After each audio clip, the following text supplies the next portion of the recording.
Criativas, o projeto que tem como objetivo decifrar o que está por trás do processo criativo das mentes mais influentes da animação japonesa. Mas antes de mais nada, primeiro eu preciso fazer um agradecimento especial à Secretaria Estadual de Cultura do Rio de Janeiro, que está patrocinando esse vídeo aqui e todos os outros desse projeto através do edital Cultura Presente nas Redes. Sem eles, nada disso seria possível. Então, meu muito obrigado! E esse nosso segundo episódio é completamente dedicado ao produtor Keisuke Iwata, que é responsável pelas maiores franquias da animação japonesa, tipo Naruto, Yu-Gi-Oh!, Pokémon e Evangelion. E na parte 1 desse episódio rolou uma palestra incrível com o produtor Keisuke Iwata, explicando um pouquinho mais sobre como foi o processo criativo dele para todas as obras em que ele estava envolvido. Então, se você ainda não assistiu, é só clicar no card que tá aqui em cima e correr lá para conferir. Essa palestra aconteceu no Rio de Janeiro, no evento Rio Anime Club. Mas aqui entre nós, você sabe exatamente quem foi Keisuke Iwata? Keisuke é certamente um dos principais produtores de séries televisivas de animação japonesa de todos os tempos. Ele foi responsável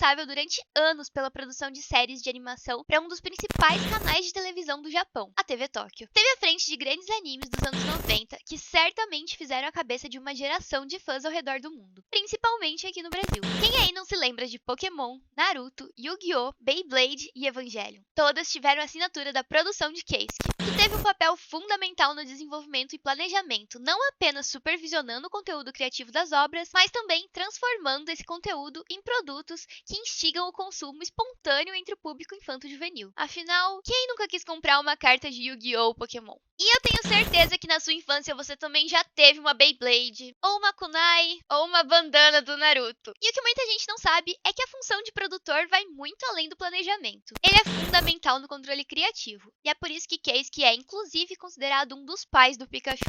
O cara tava só na equipe que brifou e desenvolveu o personagem. Quem já jogou Pokémon Red e Blue sabe que o personagem Pikachu passava longe de ser um dos personagens principais. Keisuke foi sem dúvida uma das bases mais decisivas para dar vida ao personagem e fazer a franquia ser o sucesso que é hoje. E para nossa sorte, algumas das principais franquias que o Keisuke trabalhou estão disponíveis na Netflix. Como, por exemplo, a primeira temporada de Pokémon, da Liga Índigo, Naruto, Naruto Shippuden, o clássico do Yu-Gi-Oh! E, é claro, a primeira versão de Evangelion. E agora, para nossa segunda parte, a gente convidou uma equipe de especialistas que são completamente profissionais quando o assunto é animação japonesa, para discutir um pouquinho mais sobre a importância e a relevância dessas obras na televisão brasileira. E para dar início à nossa equipe de especialistas, primeiro, ela, que é ex-apresentadora da Crunchyroll, é dubladora, é sommelier de bubble tea, é streamer e agora tá se jogando um pouquinho no TikTok e também agora transcendeu e é uma VTuber. Bia Purim! Yay! Exatamente, consumo bubble tea, bom demais. Mas enfim, é um prazer estar aqui. Obrigada por sei lá, convidarem. E ainda bem que eu tô na presença de 3 pessoas maravilhosas que eu admiro muito. Minhas redes sociais são Bia Purinha, sou sua mãe coelha cartomante. E vai ser uma honra te conhecer também, viu? E também tem ele, que é ator, dublador, tradutor, apresentador, redator brasileiro, podcaster. O incrível Léo Camargo, mais conhecido como Léo Kitsune. Oi, incrível talvez seja um pouco demais, muito obrigado. Sim, eu faço coisas, o tempo todo do meu dia eu estou fazendo alguma coisa. Olá, eu sou o Léo Kitsune, eu tenho um podcast chamado Kitsune da Semana, então se você quiser reviews de coisas variadas que não são só anime, tem bastante anime, mas tem bastante cinema, literatura e tudo mais. Procura Kitsune da Semana no Spotify, que é eu sozinho falando por 1 hora sem parar. E para encerrar, para fechar esse time com chave de ouro, ele que é youtuber, um gamer nato, Hey Tails! É youtuber mesmo. E editor. Só isso. Essa é a minha apresentação. Bom, então só pra gente começar, eu queria que vocês contassem um pouquinho pra gente como foi o primeiro contato de vocês e qual a importância dessas obras produzidas pelo Keisuke, tipo Yu-Gi-Oh!, Naruto, Evangelion, Pokémon. E o que vocês acham que essas obras representam na vida de vocês? Nossa, né? A base de tudo. É a base do otaku. A base do otaku é o primeiro passo para depois a gente ir para coisas mais profundas, entrar neste buraco de animes. Eu amava Naruto, assim. Eu nasci, assim, ó, fui parida já assistindo Pokémon, praticamente isso. E depois foi pro Yu-Gi-Oh!, foi pra essas coisas, ainda mais que na escola muita gente jogava.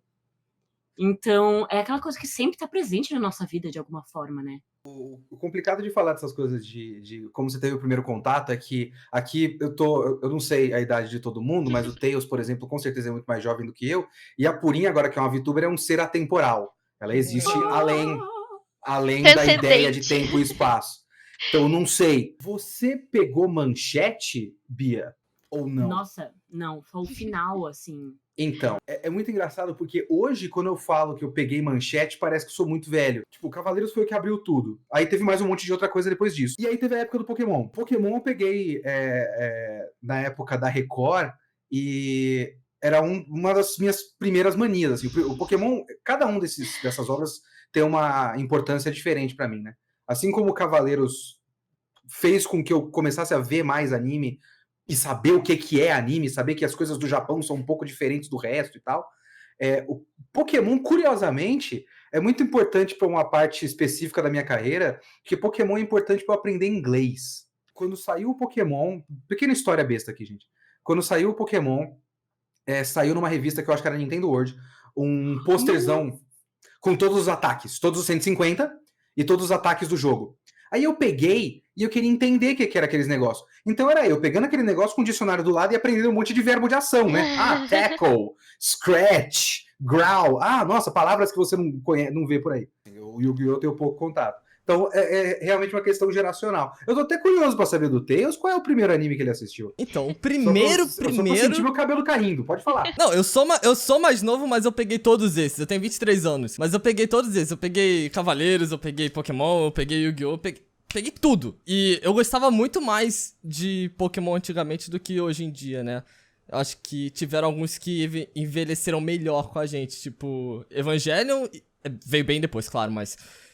desses Cavaleiros e Yu-Gi-Oh! Pra mim envelheceram bem melhor do que Pokémon. Eu acho que de todos esses, o Evangelho é o que mais ficou com todo mundo aqui com o passar do tempo. Foi o que mais abriu a cabeça de geral também e deixou a gente deprimido. E é muito legal isso, né? Que às vezes a pessoa acaba se envolvendo primeiro pelo produto e depois acaba chegando na história.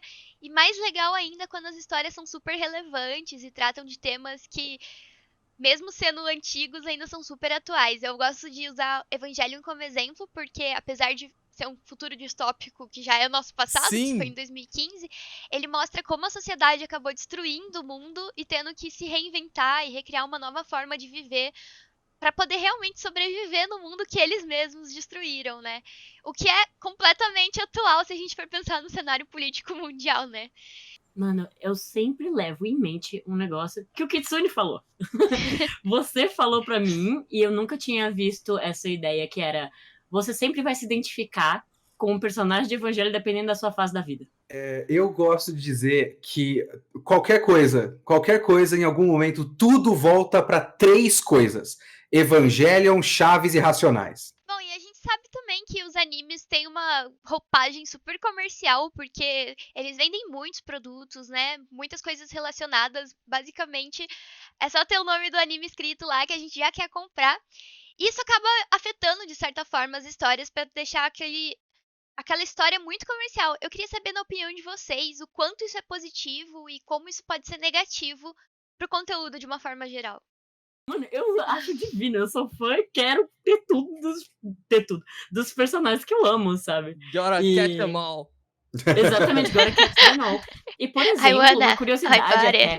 Eu não sou muito do lado de consumir mercadorias, não. Eu não tenho espaço na minha casa para coisas, para começo de conversa. Eu tenho quase nada eu não tenho figure, eu tenho algumas camisetas no máximo, e é isso aí.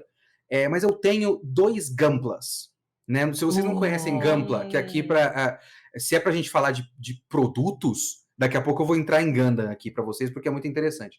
Mas eu tenho só 2 Gunplas. Eu tenho do primeiro Gundam. O segundo é o se vocês conhecem Gundam, é o Iron Blooded Orphans, que é um dos últimos que saiu. É louquíssimo, mas eu sinto que, na média, a gente consegue resultados melhores em anime, historicamente, quando a obra é feita para vender boneco. E é muito louco pensar que, como a gente consome também merches, essas coisas, aqui no Brasil... E lá no Japão é um negócio de louco, né? Tem até papel higiênico e produto de limpeza de Shingeki.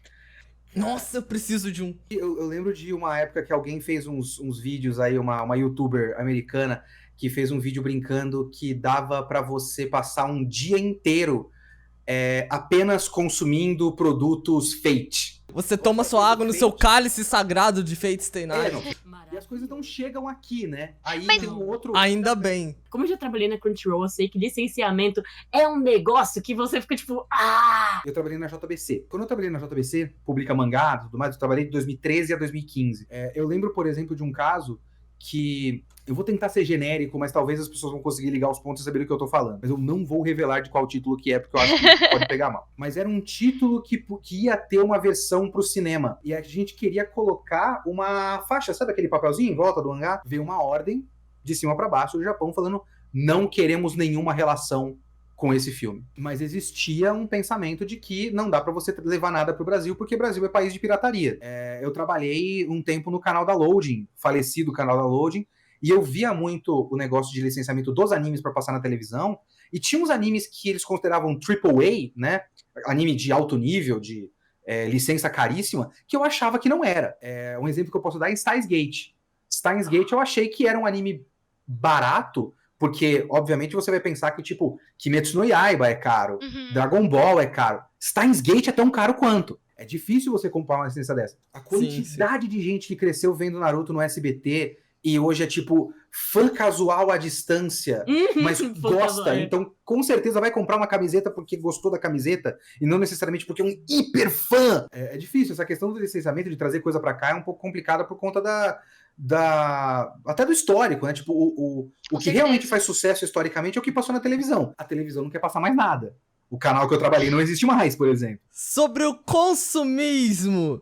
O que eu posso dizer sobre o consumismo? Eu sou que nem o Léo, por exemplo, eu não tenho espaço para as minhas coisas, eu não compro mais nada há muito tempo. Esse Jack Frost aqui, por exemplo, que eu comprei, foi a coisa mais nova, mais recente, tem o quê? Uma semana que eu comprei ele, já faz muito tempo.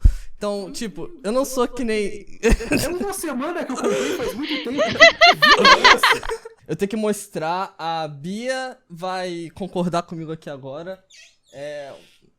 Você já sabe o que é, né?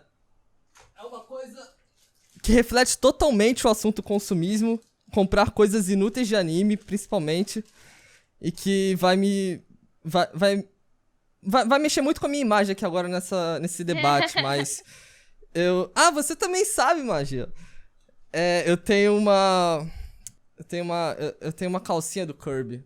E é interessante você falar isso porque tem tudo a ver com a pergunta que eu ia fazer na sequência. E ainda hoje tem muita gente muito ligada aos animes mais antigos, o que é até interessante, mas rola meio que um saudosismo, né? Eu queria saber o que vocês acham, se tem algum futuro promissor ainda para obras que estão sendo lançadas atualmente, como elas podem se tornar mais relevantes no futuro, ou vocês acreditam que tenha rolado um bloqueio criativo no Japão? Queria saber a opinião de vocês sobre isso. Caramba, eu acho que existem os animes que as pessoas dão mais foco, que são essa coisa mais geral. Mas existem animes da temporada que são mais obscuros, que eles são intensos também. Eu acho muito complicado o pessoal que fala os animes de hoje em dia não são iguais aos de antigamente. Ou então aquela coisa meio, né, o anime was a mistake, que nem o... né? O meme do Hayao Miyazaki. O meme está correto para começo de conversa, ok? É porque a gente... assim, eu sou o último que tem voz de fala aqui pra isso, mas é porque a gente vai crescendo e os animes que são feitos pra pessoal mais jovem, de 15, 16 anos, eles são feitos pensando na... Anime e mangá são feitos pensando no jovem que vai ler aquilo e se identificar com o personagem. Então, tipo, a gente tá deixando de se identificar com os personagens, a gente foca mais agora no plot, na história e tal. Mas mesmo assim, tem anime, sim, recente que é bem profundo, que goes hard, sabe? Então, Sim, tipo, Wonder Egg. O Wonder Egg. Sim. Wonder algo Egg incrível. Priority. Cyberpunk é uma produção original muito... Nossa senhora! E eu acho que o melhor exemplo que tem de anime que é assim, que é só pra vender também... A Bia tem certeza que conhece, é Tiger and Bunny. Tiger and Bunny. Que é... Vocês conhecem a história de Tiger and Bunny? Também a Né? Pois é. Foi só pra vender as marcas. E tanto é que quando foi pro Netflix, tiraram algumas das marcas de lá. Da armadura deles. Porque eles não precisavam mais fazer dinheiro pra licenciar, pra fazer o anime acontecer. A Netflix tinha pago. Tiger and Bunny é Tipo a muito menina interessante Pepsi. desse ponto de vista. É. A menina Pepsi não é mais menina Pepsi na Não. continuação? Eu não vi a continuação. Não. não tem mais Pepsi. Toda temporada tem no mínimo 40 estreias, tirando as coisas que continuam passando e tudo mais. Todos esses são investimentos muito rápidos que os caras fazem e colocam ali, fizeram o comitê de produção, produziu, acabou. Então a gente tá vendo as várias porcarias que daqui a um monte de anos a gente não vai mais comentar, sabe? Só que a gente só comenta o que sobrou de bom, né? Tem anime bom. É só porque vocês ficam vendo o foco do Isekaiete. E é muito legal a gente falar sobre Pokémon, por exemplo, que é um anime que o jogo veio primeiro que o anime, mas que acho que é um dos jogos que transpassa qualquer geração, né? Independente, existe muita criança que joga e adultos até hoje que jogam. É um jogo que nunca vai envelhecer, que nunca vai acabar. Eu queria saber quais outros animes vocês acham que o jogo fez jus ao anime. Assistiu o anime. Pois é, Persona mas... 5. Você vai contar Persona, porque Persona é um jogo que parece anime. Então, é o oposto. Persona veio do jogo e virou anime. Cara, de anime que veio pra jogo, uma obra fiel... Eu acho... Eu ia falar Yu-Gi-Oh!, mas não é fiel ao anime. Ele só segue regras pra ser bom pro competitivo, sabe? Eu ainda tô esperando o dia que Yu-Gi-Oh! Vai ter um jogo em terceira pessoa, focado em... Nossa, um jogo pra ser legal, pra você ver eles invocando os monstros e tal. É que agora tá na hype, né? O Yu-Gi-Oh! Não é Rain. Qual é? É um que é um gacha. É um gacha de Yu-Gi-Oh! Pra celular, que você consegue tirar os decks. Ah, o Duel Links. Ainda assim, eu vejo pessoas não superando Forbidden Memories, que era um de PlayStation. E assim como o Léo tinha referenciado sobre Evangelion, que tudo acaba voltando para Evangelion, eu acho que Pokémon também criou muito isso, né? Um símbolo tão forte que, independente do tempo que se passe, a gente acaba voltando pro Pokémon. E um ótimo exemplo disso foi o Pokémon GO, que virou uma febre. Inclusive, gente que nem gostava do anime, que nem jogava Pokémon, que nem tinha tanta ligação com jogos de uma forma geral, acabou voltando pro jogo e querendo jogar Pokémon GO. Todo mundo na rua, foi até gostoso de ver, né? Uhum. Então eu queria saber o que vocês acreditam que faz o Pokémon ser tão especial assim e ter um espaço tão importante dentro do nosso coração, no mundo todo, né? Não só no Brasil, não só no Japão. O fator colecionável, o apelo visual e o símbolo, né? O ícone também. Eu acho que ele se tornou um ícone mesmo. Até tua avó sabe que é o Pikachu, sabe? Sim. Todo mundo vai saber que é o Pikachu. O Pokémon tem, sabe, toda vez que sai um jogo novo tem a lista de novos bichinhos, né? Você precisa saber quais são os novos bichinhos, assim. É que a gente tem que pensar também que nem tudo é feito pra nós, né? A gente é tudo uns velhos que a gente tem que... Tá na hora da gente morrer, já era.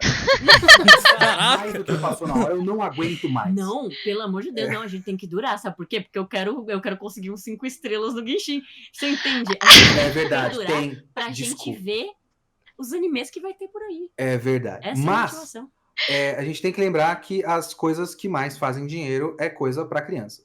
Pokémon sim. não é pra gente. Pokémon é um negócio pro meu filho de 7 anos. Eu sou um adepto ao Yokai Watch, sabe? Que é a versão mais fraquinha de Pokémon. Nossa, e Yokai Watch eu achei incrível, porque, tipo, é uma cultura japonesa foda que você vê a origem e eles transformaram isso no Pokémon, né? E só sobrou o Tails gostando disso no mundo. Só sobrou eu! Isso daqui é jogo pra criança de 4 anos. E eu tô lá comprando jogos, jogando no meu 3DS. Nossa, cara. Não, o Tails que pegou esse boneco, ele bateu numa criança na loja. A criança queria, ele não na cara dela. Só tem o Tails. A criança não gosta mais de Yokai Watch porque foi traumatizada com esse evento. Não, eu tenho 2 igual. Eu tenho um na caixa, eu sou aquele nerd desgraçado que tem um na caixa e outro fora da caixa. Esse brinquedo que tá na caixa devia estar na caixa de brinquedo de uma criança. Sim, eu tirei do carrinho da mãe que tava comprando. Tirei, peguei pra mim e botei lá. Isso é uma coisa interessante também, o quanto a gente consegue medir o tamanho das coisas pela quantidade de cópias também, né? Sim. O Pokémon gerou uma onda de... Agora a gente precisa de desenhos que vendam brinquedos colecionáveis com bichinhos e tudo mais. Aí gerou o Beyblade, o Bakugan, o Yokai Watch, o Monster Rancher, etc, etc. Digimon, eu vou falar que Digimon é cópia do Pokémon, que nem é, hein? Mas eu vou falar. Só pra revoltar as pessoas? Só pra todo mundo que tá assistindo, como assim? Mas gerou. Gerou muita cópia. Teve a época que não parava. Não Sim. parava. O Yu-Gi-Oh! Tem um monte de coisa de carta. Até hoje tem, como é que é aquele Card Fight Vanguard? Vanguard. Não pegou forte aqui, mas tem um monte de anime, então lá no Japão pegou. Então, as coisas vão gerando cópias você mega. Isso aqui é onda ainda, né? Eu gosto da onda agora de que tudo é bichonen também. Tipo, tudo pode ser um menino bonito de anime. A Disney teve noção disso, a Sanrio teve noção disso, né? Uma das maiores vendas, tipo, do mundo é a Hello Kitty. Mas é bem isso que vocês falaram, né? Tipo, é um ícone mesmo. Assim como o Pikachu, que todo anime é o Pikachu. E é muito interessante ver como, independente do país, independente da cultura, é uma coisa que é reconhecida muito facilmente, assim. O Pokémon conseguiu quebrar todas as fronteiras, assim, né? E tá presente em várias culturas diferentes. Eu posso falar sobre Sanrio Danshi. Enfim, Sanrio. Lá, eles fizeram os bandos que gostam de personagens da Sanrio. E eu acho muito legal como... É um anime, ok? É um anime de meninos que gostam de personagens da Sanrio. Esse é o anime. E eu gosto muito como ele fala sobre homens podem gostar de coisas fofas. E no Japão, isso é normal. Sim. E fora do Japão, não é, né? E aí ele fala e trabalha sobre a importância de que esses ícones da Sanrio e essa fofura, tipo, tanto esse fator colecionável do merch, tanto o fator emocional, porque, tipo, tem um dos meninos que gosta do Pompom Purim, que é meu favorito, aliás. O Pompom Purim, porque a avó dele deu um Pompom Purim de pelúcia, sabe? E ele fica, eu não gosto, sou muito homem. Aí depois ele chora porque perdeu o Pompom Purim, ele vai procurar a pelúcia, sabe? É aquele cara da sua escola que te zoava por causa de Naruto, mas pediu os DVDs. Eu tô vendo a lista das franquias mais lucrativas da história. São? O Hello Kitty tá em 21º, mais ou menos. A lista dos primeiros aqui tem Pokémon em primeiro, depois Mickey, Winnie the Pooh, Que? o Silpuff. Star Wars, Mario, Princesas Disney, Anpanman, Nossa! que simplesmente nunca chegou pra cá. Agora deixa eu contar aqui. 1, 2, 3, 4, 5, 6, 7. Aí 8, 9, 10. Tem aqui o universo cinematográfico da Marvel. Depois o Harry Potter. E depois especificamente o Homem-Aranha. Que é a 10ª coisa mais lucrativa da história. Então, acima de qualquer coisa da DC, curiosamente. O que eu achei louco Dragon Ball é o 12º. Puff, né? 12º? O 11º é Call of Duty. Nossa. Uai, Nossa. o Burger King não tava fazendo o lanche do Call of Duty esses tempos atrás? Né? Eu não sei se Então, tá rolando ainda. Dá dinheiro pro seu irmão que não é otaku, mano. Mas ele não joga COD também, não. Ele jogou CS há muito tempo. Hoje em dia também já abandonou o CS. Tá ficando muito adulto. Menos pro Pokémon. Porque pro Pokémon não tem idade. Sabe que isso que você falou, mas é muito, muito importante também pra gente falar de coisas que sobrevivem pra fora da bolha e pra sobreviver ao tempo e que são muito lucrativas e tudo mais. Pequena historinha. Um amigo meu, ele trabalhou por um certo tempo, veja bem, para o Patati Patatá. Nossa! E o Patati Patatá estava com um problema, que obviamente, o Patati Patatá dá muito dinheiro pra cacete, mas é difícil de eles saírem do público ultra infantil, que obviamente ele é uma coisa pra criancinha até 3 anos de idade no máximo. Os produtos Patati Patatá, os seriadinhos, desenhinhos, vídeo de YouTube, boneco e tudo mais, camisetinha, roupa. É coisa pra criança até 3 anos. Eles estavam querendo criar alguma coisa, uma marca, um personagem, alguma coisa do tipo, que transcendesse esse público. Porque você pega coisas como, por exemplo, Pokémon, que é pra criança pequena, mas tem o collab do Pokémon com a Puma, que vai sair agora uns tênis lindíssimos que eu queria o do Bulbasauro. Tem Mickey. Mickey você tem o desenho pra criancinha, você tem o carrinho de bebê, você tem a papinha de bebê do Mickey e você tem a joia folheada a ouro com o formato da cabeça do Mickey. A coisa transcende, porque, como a Bia falou muito bem também, é um ícone, né? Então os ícones são muito grandes. Então essas coisas que conseguem transcender a bolha, é por isso que a gente tava falando dos animes que não ficam só na bolha de 15 pessoas perdidas na vida. Verdade. Tipo Durarari bacana. E uma coisa interessante que eu queria puxar também do Pokémon é que, além dele ter transcendido com o Pokémon GO, recentemente também a gente teve o filme do Detetive Pikachu, que eu Uhum. particularmente ainda não tive coragem de assistir. É ok. Exatamente, Eu ainda não justamente assisti por também, isso, não. porque geralmente a gente tem essa ideia de que live action não vai funcionar, de que live action não vai ficar bom. E eu queria saber qual a opinião de vocês sobre as adaptações pra filme de franquias tão famosas e tão importantes como Pokémon, por exemplo. Eu posso tirar logo meu caminhão da frente, por favor? Por favor. Ai, eu vou ser muito julgado por isso. Não me tirem da cal Vai, ainda antes vai. de Aí ele vai falar. falar que ele gosta muito de Dragon Ball Evolution. Não. Minha mãe gostou, sabia? Ah. Eu fiquei em choque. Mas eu gostei. Death Note na Netflix. O Death Note na Netflix. Jesus amado. Eu não considerei. Olha, pra eu ver aquilo, eu não tava considerando como uma adaptação. Eu tentei pensar aquilo de mente aberta, tipo, uma coisa original, um filme que é pra ver, tipo, Spin-off. sessão da tarde. É, isso daí, tipo, eu achei maneiro, tinha cena gore, tinha umas mortes muito. Caraca, que da hora. Eu não tava tentando ver como se fosse uma adaptação do anime, tá bom? Não me cancelem. Esse negócio de adaptação live action, a gente tem que antes lembrar que tem todo um mundo de adaptações em live action que a gente não vê, que é no Japão. Uhum. Então, por exemplo, tem toda uma discussão de como não se adapta muito mangá shoujo pra anime. Porque até os romances escolares os caras estão adaptando de mangá shonen, Ouran né? Host Club. Ouran Host Club é Então, também... Ouran, nossa. Ouran é um... Mas de quantos anos é o Ouran? Nossa, Ouran faz pelo menos uns 15 anos, né? faz. O último teve grande live action. mangá... Então, exato. O último grande anime shoujo, se eu não me engano, foi a nova versão do Fruits Basket. Uhum. Mas um monte de shoujo é adaptado para live action. Principalmente porque é muito mais simples, você faz um ambiente escolar, faz os uniformes, coloca o cabelo certinho, você consegue fazer. É mais fácil do que você fazer Kimetsu no Yaiba em live action. É, Mas tem um monte de adaptação. Só o Takashi Miike, não sei se você conhece o diretor Takashi Miike, só ele adaptou um monte de mangá. Ele fez Terraformers, ele fez Jojo, Diamonds Pera. Unbreakable. Tem live action de Do- Terraformers. Tem. Por Não. um grande diretor japonês. Tem pelo menos uns 2 ou 3 do Death Note japonês. Né? Uhum. A gente Esses eu vi. não fala isso, sabe? Tem um monte de live action de Samurai adaptação. X eu defendo com garras e dentes. Samurai X Perfeito. só não posso mais defender Samurai X como conceito por causa do autor. Ai, nossa. Mas, quando ainda dava, os live actions são de qualidade. Alguns Sim. desses estão chegando aqui. O live action do Samurai X chegou via Netflix, se eu não me engano. A Netflix tá fazendo umas produções originais, né? Uhum. Japonesas. Teve o Bleach, que curiosamente é legal. Também não Sim. tive coragem de assistir ainda. Gente, o live action japonês do Bleach é muito melhor do que deveria ser. Então você vê que já tem, às vezes, um pensamento do cara que tá vendo de fora, que não é um conhecedor do bagulho, um ocidental aí, um americano, um gringo, hollywoodiano, e olha e fala, esse negócio de anime é tudo bobo, né? Mas colocaram na minha mão, então eu vou deixar ficar bom. Vou dar Irônico, uma não é? corrigida.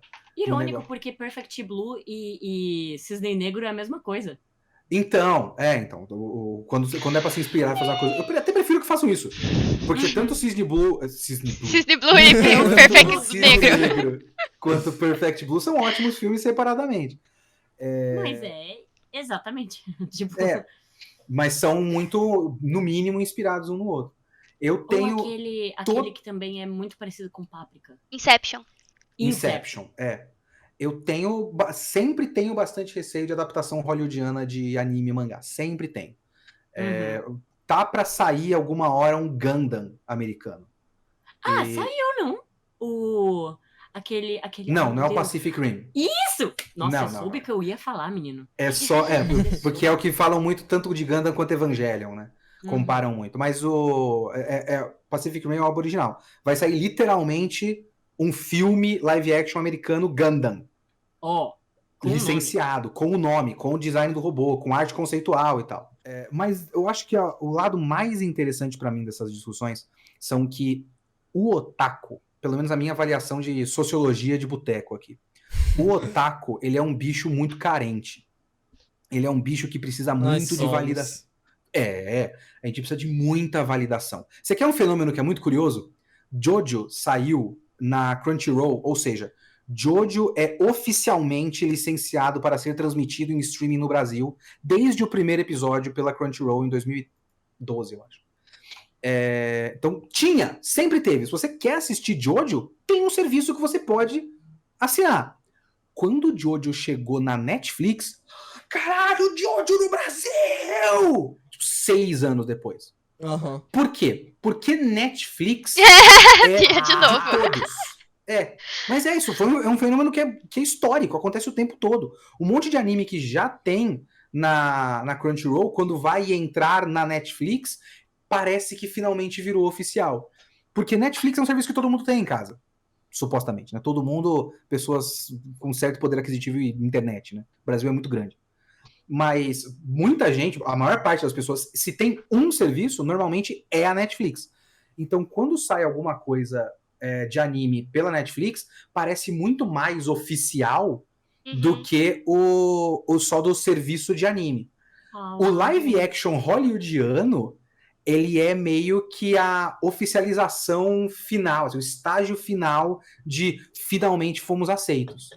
Que nem, tipo, os caras estão... Eu acho que a grande vontade das pessoas é que saia um filme hollywoodiano que seja, adaptação de anime ou mangá, que seja o MCU, o novo MCU. O grande anseio do otaku, porque aí criaria-se uma ideia de que finalmente nós estamos no mainstream. Finalmente todo mundo vai ver no cinema os nossos negócios aí, que será... faz sentido. O Akira... os caras vão tentando, né? Só que aí eles vão tentando do jeito deles, querendo melhorar. Ou, sabe, Ghost in the Shell com whitewashing aí, com a Scarlett Johansson e tal. Bom, e pra gente finalizar, a nossa última pergunta aqui é a seguinte. A gente sabe que tem muita gente que ainda é muito ligada a algumas franquias mais antigas, mas que quer renovar, assim, o repertório. Então a gente queria saber de vocês, qual é o anime que vocês recomendam, assim, de olho fechado para as pessoas que estão assistindo a gente? E também queria pedir para vocês deixarem um recado para os jovens que nos acompanham, que estão aqui acompanhando o evento, porque tem muita gente jovem aqui que curte anime e a gente queria que vocês deixassem um recado sobre a importância disso na vida de vocês e como isso pode ser importante na vida deles. Se é para recomendar uma coisa que é assim, garantido, eu não sei nem se é garantido porque ele é às vezes muito pesado, mas é de altíssima qualidade. Se você tá querendo assistir alguma coisa que não é luta, que não é isekai, que não é nada disso, tem um anime chamado March Comes In Like a Lion. Eu nunca lembro. Eu peguei a sua recomendação? Sangatsu no Lion, exatamente. Sangatsu no Lion ele é anime sobre um jogo de tabuleiro japonês que você não vai entender, não se preocupe com isso.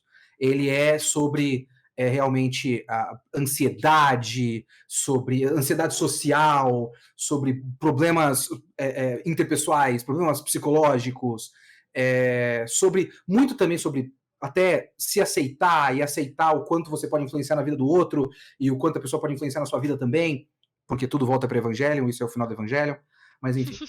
Sangatsu no Lion é simplesmente maravilhoso, é um dos melhores animes que o mangá tá rolando ainda no Japão. Infelizmente, é um anime de 2 temporadas que não faz o mangá inteiro e a gente não sabe se vai ter uma terceira, mas o que existe é simplesmente perfeito e maravilhoso. E eu acho que... Porque eu poderia recomendar, por exemplo, um negócio que eu já citei aqui na nossa conversa, que é o Kill la Kill. Mas não dá pra recomendar Kill la Kill. Eu sei que não dá. Porque a mina fica pelada e a roupa pega o sangue dela e no fim tá todo mundo pelado se abraçando. Não dá. Eu sei que não dá. Agora, uma recomendação geral pra vocês, que eu gostaria de fazer, que eu acho muito importante. Você jovem que fez 18 anos, aliste seu exército. Mas, não, isso não, pelo amor de Deus. Mas, coisa velha. Vai atrás de coisa velha. Vai atrás de mangá velho. Vai atrás de anime velho. E quando eu falo velho, eu não tô falando 2001. Eu tô falando 75. Túmulo dos Vagalumes. Túmulo dos Vagalumes é recente perto do que eu tô falando. Mas sim, assistam Túmulo dos Vagalumes. Eu tô falando pra você ir atrás de Akira Toriyama antes de ele fazer Dragon Ball. Tô falando pra você ir atrás de Ashita no Joe. Oi? Ararê. Ararê. Nossa, eu tô ouvindo outra coisa. Não é Ararê? Mas sim, eu tenho Arali na minha cabeça. Eu sempre falei Ararê. É aquela menininha. Slump. É aquela menininha de cabelinho roxo que usa Dr. Slump é um dos meus mangás favoritos também. Vai assistir, vai ler o mangá original do Devilman.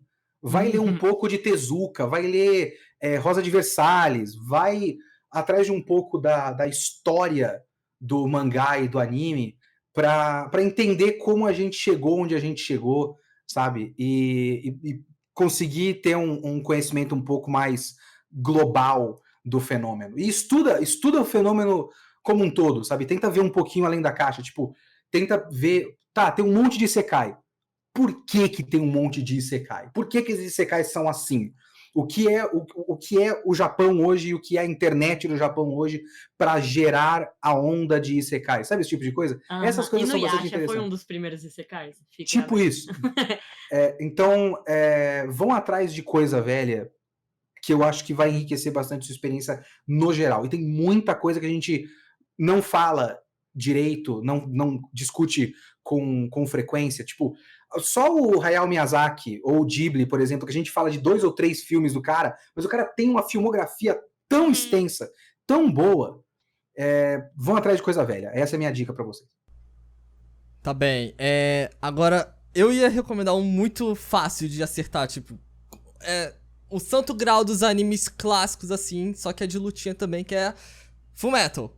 Tipo, não tem erro. Você recomenda alguma coisa? Death Note, Fullmetal e um terceiro aí. Gente, porque ninguém falou Hunter x Hunter ainda. Hunter x Hunter, mas é muito de luta, né? Então, não sei, talvez alguém não goste. Mas, tentando não ir pro gênero de Fullmetal, e falando mais a fundo sobre o Keisuke, um trabalho dele que já é antigo também, que o pessoal não conhece muito, embora tenha tido agora do Netflix uma novidade, é o do Shaman King, que eu acho que vale muito a pena você ver também. Não o novo, por favor, vê o antigo tá melhor. mas acho que vai ter continuação do Shaman King agora pela Netflix. Eu não sei, não tenho certeza agora. A própria história do Shaman King tem várias continuações, né? Mas a tem animação... o que adaptar, né? Então... Sim. O Flowers, não. Pois mas minha recomendação: Fullmetal, Shaman King e um que não tem nada a ver com luta, mas eu amo demais e é um pouquinho velho, Crayon Shinshan. Por favor, assista Crayon Shinshan. Crayon Shinshan é muito da hora, cara. Eu gosto muito. Enfim, sobre recomendação de anime, é muito difícil pra mim. É muito difícil pra mim. Eu amaria que vocês vissem Durarara, mas eu sei que é uma história com uma linha temporal muito complicada de você acompanhar, que você tem que ver tudo de uma vez só pra você entender. E todos os personagens têm uma profundidade muito única. Mas saiba que você, pessoa que tá nos ouvindo, saiba que você é protagonista da sua vida e que as pessoas também são protagonistas da vida delas. E vocês vão se unir em algum momento. E obrigada por nos ouvir, por nos permitir um pouquinho na sua vida. Seja cringe e seja feliz, porque você precisa ser cringe pra se libertar, ok? Não ligue para julgamentos. Pense que se você abraçar tudo que você gosta e quem você vai se encontrar e se aceitar de um jeito muito mágico, sabe? Mesmo Então seja cringe, porra! Mesmo assim. Tem que gostar do live action de Death Note, tem que gostar tudo, entendeu, gente? Seja cringe, seja furry, seja otaku, seja o que você é. A minha recomendação de anime. Ai, que difícil. Eu não sei. Talvez eu goste de um que ninguém comenta sobre e não tem uma nota boa no My Anime List, mas pra mim isso não significa nada, ok? Porque eu gosto. Se chama Rampo-Kitan, Game of Laplace. Ele é baseado nas obras do Edogawa Rampo, né? Que é um dos pais das histórias de mistério e terror no Japão. Esse anime foi como se fosse uma homenagem de 100 anos dele. E eu gosto demais! Eu sei que ele tem umas coisas meio questionáveis no anime, mas eu gosto muito dessa questão de justiça e da forma que ele constrói as histórias do Rampo, como a cadeira humana, como o demônio de mil faces, em anime de um jeito que você consegue consumir e ficar surtada a cabeça. É incrível. Última coisa. Acompanhe VTubers, ok? Meu nome é Bia Purim, pode me acompanhar. Consumam VTubers, tem muito VTuber brasileiro, tem muito japonês também, que tem legenda, e também em inglês. VTuber é um universo incrível e você pode conversar com o seu personagem, sabe? Gente, eu quero agradecer de novo a participação de todos vocês. Foi incrível, é sempre maravilhoso conversar sobre anime, falar sobre o que a gente gosta, né? E eu quero dizer também que as redes sociais e as formas para vocês encontrarem toda essa galera experiente que tá aqui participando do debate vai estar aqui na descrição do vídeo. Então acompanhem os caras, porque eles são muito bravos também. E é isso, gente. Muito obrigada. Eu espero que a gente possa se reunir de novo numa próxima oportunidade. Eu também. Só chamar. Valeu! Tchau, gente. Valeu. Tchau. Tchau.